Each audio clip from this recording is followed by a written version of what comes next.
Have you ever been frustrated trying to import data from Expensify into Excel? It can be a real pain, especially if you have a lot of transactions. But don't worry, I'm here to help. I'll show you how to import Expensify into Excel in a few simple steps. Expensify is a great tool for tracking your expenses. But it can be difficult to get your data into Excel if you need to do further analysis or reporting.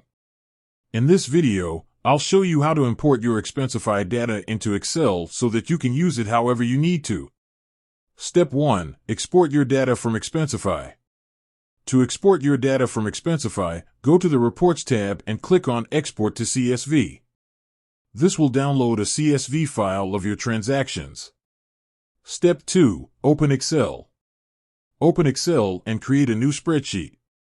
Step 3. Import your CSV file into Excel. Click on the File tab and select Open.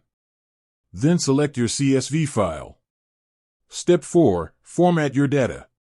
Once your data is imported into Excel, you'll need to format it correctly. This will typically involve deleting any unnecessary columns and formatting the date and currency columns.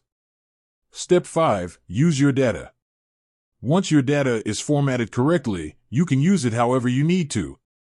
You can create charts, graphs, and reports to analyze your expenses. Additional tips. If you have a lot of transactions, it may take a while to import your data into Excel. If you're having trouble importing your data, try using a different web browser. If you're still having trouble, you can contact Expensify support. Importing Expensify into Excel is a great way to get your data into a format that you can use for analysis and reporting. I hope this video has helped you learn how to do it. With that said, thanks for watching. And until next time, happy importing.